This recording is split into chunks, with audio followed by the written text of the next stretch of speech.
Un cento de alumnos participan no programa integrado de emprego que promoven os concellos de Boiro, A Pobra e Rianxo grazas a unha subvención autonómica.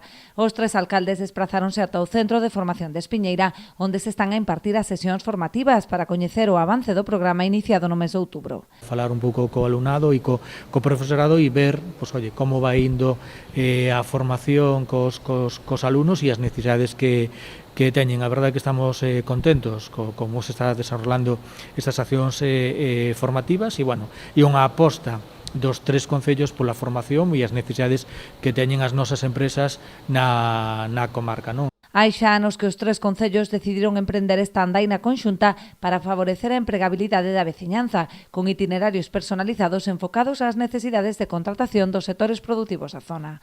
Os resultados, ata o de agora, son moi positivos.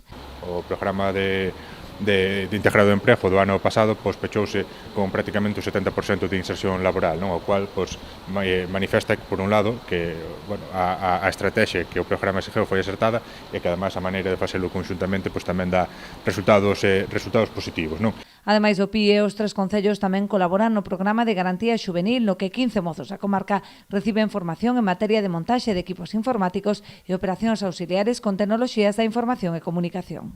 Un curso sobre microinformática, estaban ali facendo traballos de diferente tipo e a verdade, resulta moi agradable, moi gratificante ver que toda esa xente se pode integrar facilmente no mercado de traballo.